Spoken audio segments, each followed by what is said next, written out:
সাল্লাল্লাহু ঠিকরে ফেলাইতে হবে খানকি বাংলাদেশ। এই যে নাকি এই যে গুলি করছে বাইক থেকে। আমাদের ভাইয়ের অপরাধ কি স্বতন্ত্র নির্বাচন করা?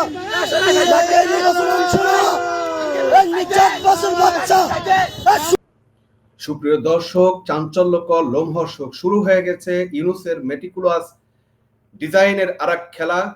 এই জুলাই সন্ত্রাসীদেরকে বলি দিয়ে তার নির্বাচন বানচাল করার এক চরম সত্য ঘটনা আপনাদের কাছে তুলে ধরার জন্যই আজকে আসলাম। ভিডিওটা আমরা আরেকটু দেখে শেষ করি, আমরা যাব বিশ্লেষণে।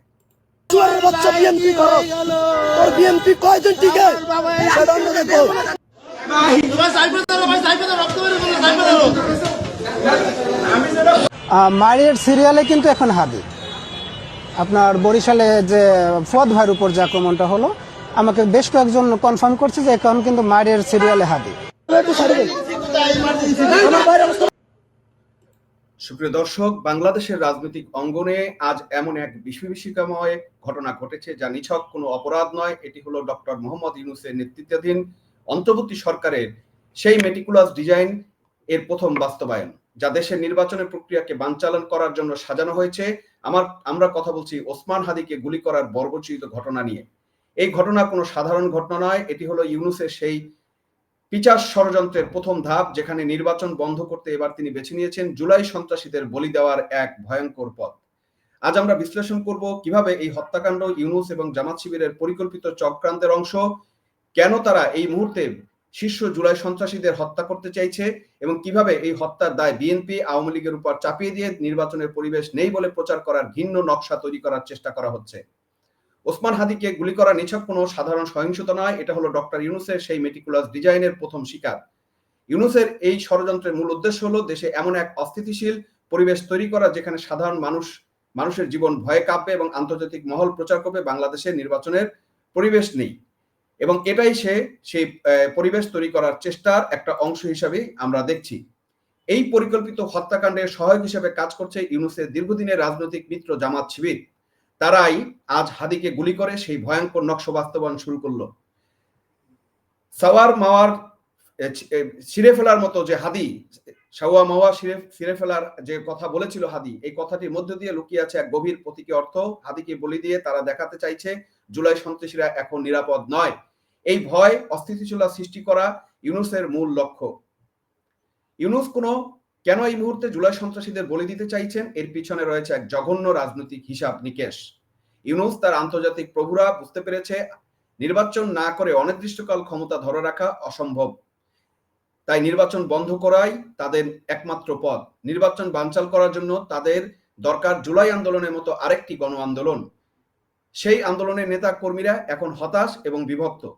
ইউনূসের ডিজাইন হলো 2-4টা শীর্ষ জুলাই সন্ত্রাসী হত্যা করার পরে জুলাই আন্দোলনকারীদের মনে ক্ষোভ এবং প্রতিশোধের আগুন জ্বালানো।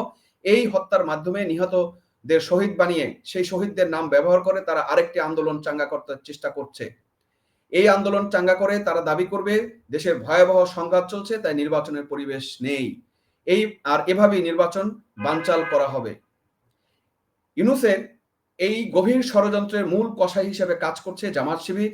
জামাত শিবির হলো দেশের রাজনীতি অস্থিতিশীলতা সৃষ্টি এবং রক্তপাতের ঘটানোর পুরানো কারিগর। ইউনূসের এই হত্যাকাণ্ড ডিজাইন বাস্তবায়নে তারা সবচেয়ে বেশি দক্ষ এবং নির্দয়। জামাত শিবিরের এতে দুটো উদ্দেশ্য হাসিল হবে। প্রথমত ইউনূসের ক্ষমতার কাছাকাছি থাকা, দ্বিতীয়ত জুলাই সন্ত্রাসীদের মধ্যে যারা তাদের পথের কাটা প্রতিদ্বন্দ্বী তাদের সরিয়ে দেওয়া। হাদিকে গুলি করার মতো গুপ্ত হত্যা জামাত শিবিরের পুরনো কৌশল। তারা এই মুহূর্তে সর্বোচ্চ অস্থিতিশীলতা তৈরি করতে ক্ষমতার ভাগ নিতে চায়। ইউনূসের এই মেটিকুলাস ডিজাইনের সবচেয়ে নোংরা অংশ হলো হত্যাকাণ্ডের দায় চাপানোর খেলা। প্রাথমিকভাবে এই হত্যাকাণ্ডের দায় বিএনপির উপর চাপিয়ে বিএনপিকে দুর্বল এবং ধ্বংস করার পরিকল্পিত চক্রান্ত চলছে। এতে করে থাকবে বিএনপির নেতৃত্ব জনসমর্থন হারাবে এবং নির্বাচনে অংশগ্রহণ করার মতো অবস্থানে থাকবে না। আরেকটি গ্রুপ এই হত্যার দায় আওয়ামী লীগের উপর চাপিয়ে আওয়ামী লীগের উপর আরো চাপ সৃষ্টি করার চেষ্টা থাকবে।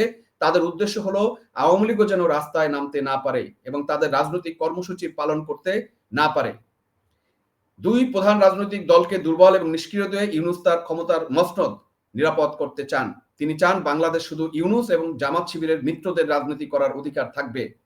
ওসমান হাদিকে গুলি করা কোনো বিচ্ছিন্ন ঘটনা নয়, এটি ডক্টর ইউনূসের মেটিকুলাস ডিজাইনের একটি স্পষ্ট অংশ যা গণতন্ত্র, স্বাধীনতা এবং শান্তিকে হুমকির মুখে ফেলছে। ইউনূস নির্বাচন বানচাল করতে নিজের অবৈধ ক্ষমতাকে বৈধ দিতে রক্তের রাজনীতি শুরু করেছেন, যেটা 5ই আগস্টের আগেও সেই রক্তের হোলি খেলা, মেটিকুলাস ডিজাইন, স্নাইপার দিয়ে হত্যা হতে শুরু করে এমন কোনো অপরাধ নেই যে ইউনূস তার গুপ্তভাবে করায়নি। এই ষড়যন্ত্রের বিরুদ্ধে দেশের জনগণকে অবশ্যই সচেতন হতে হবে। হাদির এই বলিদান যেন ইউনূস এবং জামাত শিবিরের চক্রান্তকে সফল না করে। জনগণের এখন উচিত এই পিচাস ইউনূসের ষড়যন্ত্রের বিরুদ্ধে ঐক্যবদ্ধ হওয়া এবং দ্রুততম সময়ের মধ্যে একটি অবাধ সুষ্ঠু নির্বাচনের জন্য চাপ সৃষ্টি করা। শান্তি ও গণতন্ত্রের জন্য জনগণের এই জঙ্গি জেনারেল এবং সহযোগীদের নির্মূল করা এখন সময়ের দাবি। দর্শক, এই সময়ের দাবিকে বাস্তবায়ন করতে হলে একটা ইনক্লুসিভ এবং সবার গ্রহণযোগ্য নির্বাচনে অংশগ্রহণ করতে হলে অবশ্যই ইউনূসকে পদত্যাগ করতে হবে এবং ইউনূসকে উৎখাত করতে হবে এবং একজন নিরপেক্ষ তত্ত্বাবধায়ক সরকারের আন্ডারে পরবর্তী নির্বাচনে অংশগ্রহণ যদি না করা হয়, এই বাংলাদেশে হত্যার রাজনীতি কোনো রকমই থামবে না এবং স্থিতিশীল হবে না। সুতরাং আমাদের প্রত্যেকটা জনগণের এই মুহূর্তে উচিত এর বিরুদ্ধে প্রতিরোধ গড়ে তোলা এবং ইউনূসকে তার ক্ষমতা থেকে সরিয়ে দেওয়া। এর ভিতরে রাষ্ট্রপতির যে অভিযোগ বেরিয়েছে, সেখানেও রাষ্ট্রপতি স্পষ্ট করেছেন যে কিভাবে পিচাস ইউনূস তার ক্ষমতাকে বা তাকে বন্দী করে রেখেছে এবং বাংলাদেশের সংবিধান এবং তথা মানুষের মৌলিক চাহিদাকে, মৌলিক অধিকারকে কুক্ষিগত করেছে। সুতরাং সুপ্রিয় দর্শক, আপনাদের কি মনে হয় ওসমান হাদির হত্যাকাণ্ড কি ইউনূসের পরিকল্পিত ষড়যন্ত্র? এই চক্রান্ত রুখতে জনগণ কি করতে পারে কমেন্ট করে জানাবেন। আজকে এই পর্যন্তই। ঘটনার রহস্য উন্মোচন করার চেষ্টা করেছি। আশা করি সাথে থাকবেন, ভিডিওটি শেয়ার করবেন এবং আজকে এই পর্যন্তই। দেখা হবে পরবর্তী ভিডিওতে। ধন্যবাদ সবাইকে।